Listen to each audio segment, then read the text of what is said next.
வணக்கம். இந்தியாவில் நீதிமன்றம் இருக்கா இல்லையா? இந்தியாவில் சட்ட புத்தகம் இருக்கா இல்லையா? இந்தியாவில் கான்ஸ்டிடியூஷன் இருக்கா இல்லையா? இந்த கேள்வியை நான் எதற்காக எடுத்து வைக்கிறேன்? மத்திய பிரதேசத்தில் மீண்டும் ஒரு முறை பாபரி மஸ்ஜித் போன்ற ஒரு தீர்ப்பை வழங்கியிருக்கிறார் இந்த நாட்டு நீதிபதி. என்னது? இது மசூதி கிடையாது, இது ஹிந்து கோவில். அதனால் இதுல இந்து முறைப்படி நீங்க வழிபடலாம். என்ன நடந்தது அதை நீங்க பாருங்க.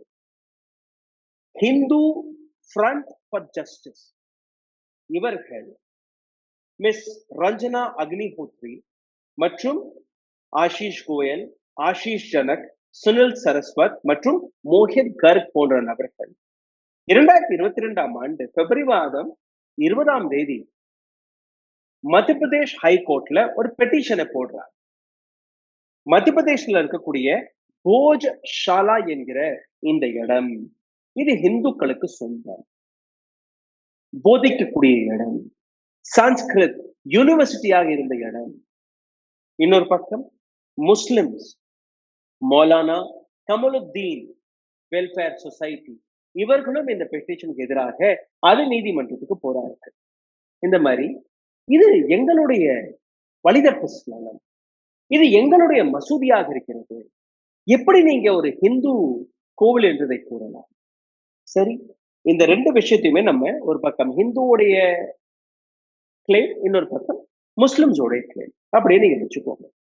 ஆனால் இந்த நாட்டுல ஒரு சட்டம் கொண்டு வரப்பட்டது, பிளேசஸ் ஆஃப் வர்ஷிப் ஆக்ட் 1991.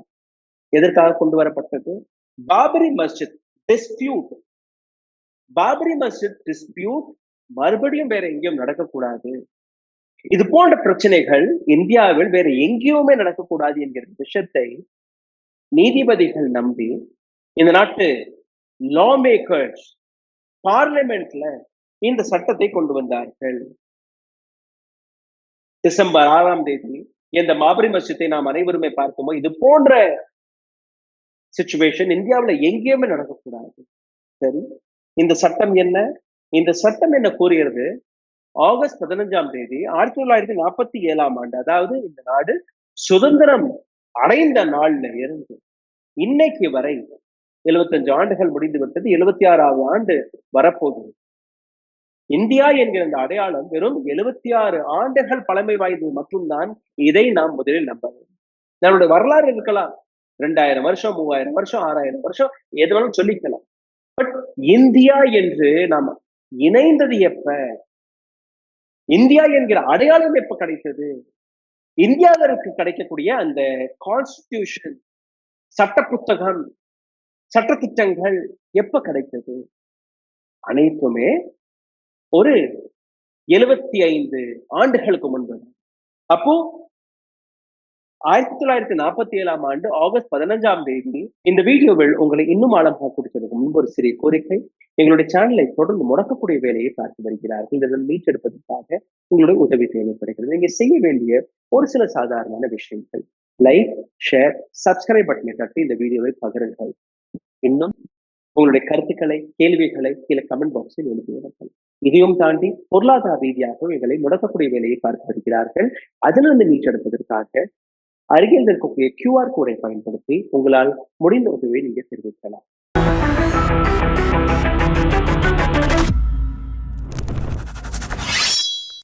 எந்த கோவில் இருந்ததோ, எந்த இடத்தில் மசூதி இருந்ததோ, எந்த இடத்தில் கிறிஸ்துவ ஆலயங்கள் இருந்ததோ, எந்த இடத்தில் பௌத்த மதங்கள் இருந்ததோ, அனைத்தையுமே பாதுகாக்கக்கூடிய வேலை, அனைத்தையுமே ப்ரொடெக்ட் செய்யக்கூடிய பொறுப்பு இந்த நாட்டு போலீஸ் மீது, இந்த நாட்டு நீதிமன்றங்கள் மீது, இந்த நாட்டு தலைவர்கள் மீது, பார்லிமெண்ட் அவர்கள் கையில் இருந்தது.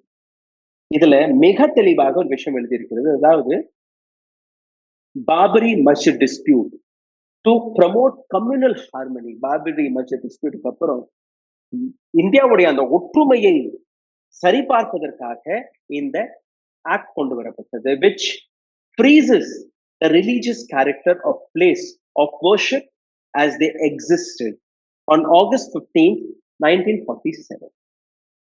ஆகஸ்ட் 15ஆம் தேதி 1947ஆம் ஆண்டு எந்த ஸ்தலம் எப்படி இருந்ததோ அதை ப்ரொடெக்ட் செய்வதற்காக இந்த சட்டம் கொண்டு வரப்பட்டது. Except Ayodhya.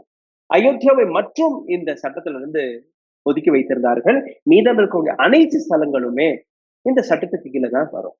Section 3 prohibits conversion of any place of worship of one religious domination to another or to different denomination with the same religion.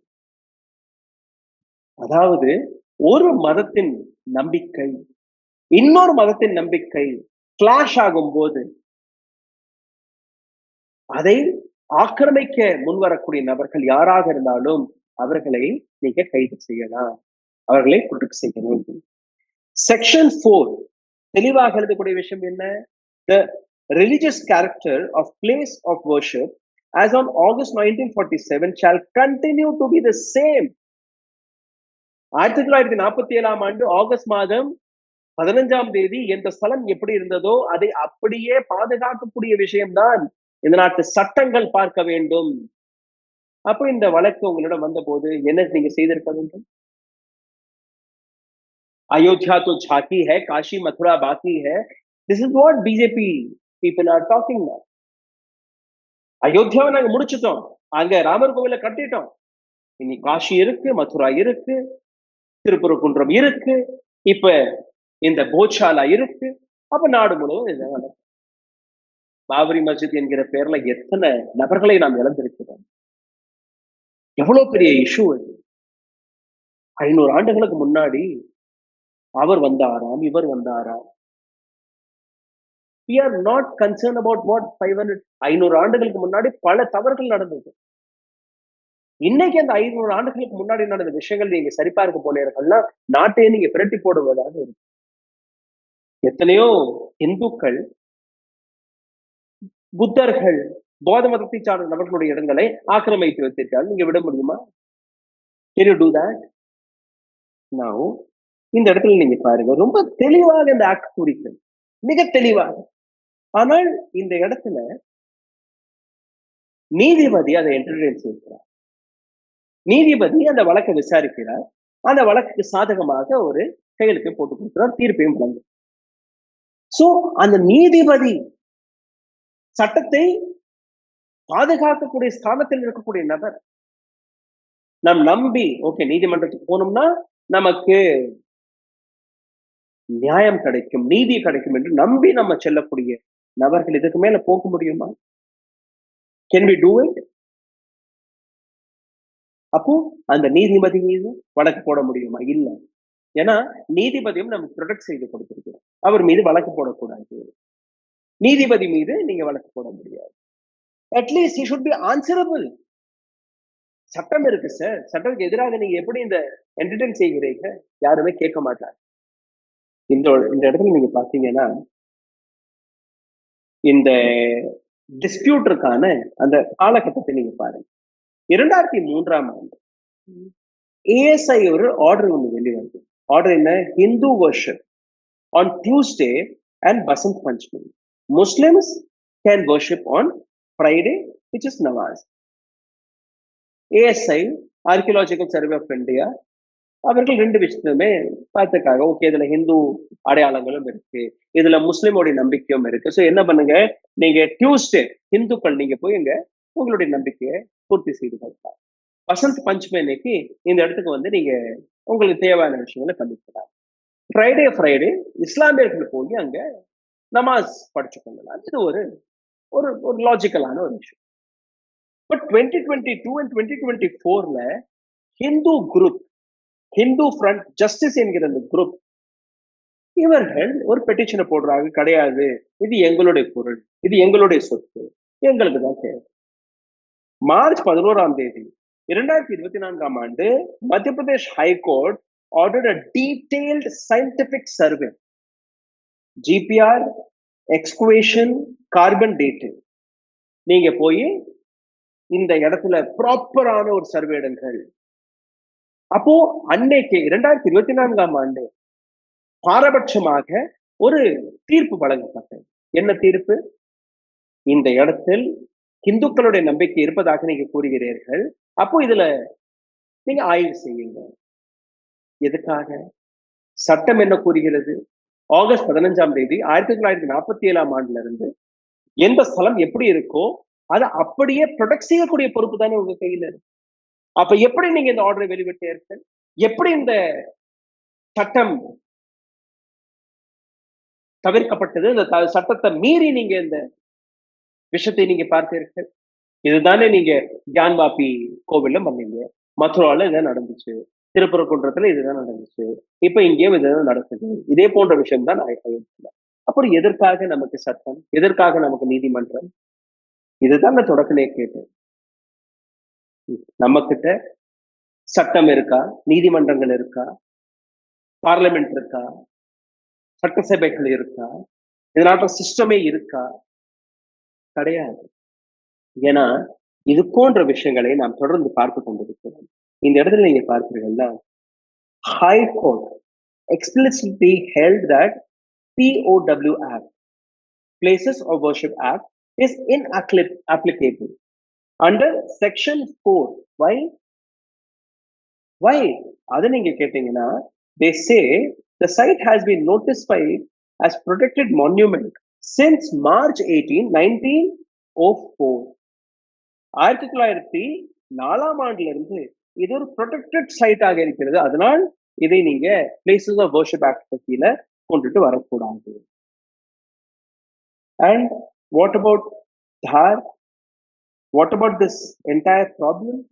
1935 தார் state declare and 1985 Waqf registration as evidence of mosque. 1935ஆம் ஆண்டு இந்தியாவிற்கு சுதந்திரம் கிடைக்க 13 ஆண்டுகளுக்கு 12 ஆண்டுகளுக்கு முன்பே இது ஒரு மாஸ்க் என்று எழுதப்பட்டது. வக்ஃப் போர்டுல வக்ஃப் ரெஜிஸ்ட்ரேஷன்ல இது இருக்கு. அப்போ நீதிபதி கொடுத்த இந்த தீர்ப்பு சரியானது. இதனால சட்டத்திற்கு எதிராக ஒரு நீதிபதி ஒரு வழக்கை விசாரித்து அந்த வழக்கிற்கான தீர்ப்பை கொடுக்கிறார். கோதி மீடியா அமைதியாக இருக்கிறது. இந்துத்துவவாதிகள் கைத்தட்டி சிரித்துக் கொண்டிருக்கிறார்கள். இந்த நாட்டு ஆன்மாவை, இந்த நாட்டு சோலை, இந்த நாட்டு ஒற்றுமையை நெரிச்சு கொண்டிருக்கிறார்கள். நாம் வேடிக்கை பார்த்துக் கொண்டிருக்கிறோம். சிந்தித்து பாருங்கள். நன்றி. ஊடகம் கார்ப்பரேட் அரசியல்வாதிகளின் கைப்பாவையாக அடிமைகளாக இருந்தது போதும். இனி சாட்டை எடுத்து சுழற்றும் நேரம் வந்துவிட்டது. ஊடகம் பொதுமக்களாகிய உங்களுக்காக உங்களாலேயே இயக்கப்பட வேண்டும். ஊடக சுதந்திரத்திற்காக உங்களின் பங்களிப்பை இன்றே அளித்திடுங்கள்.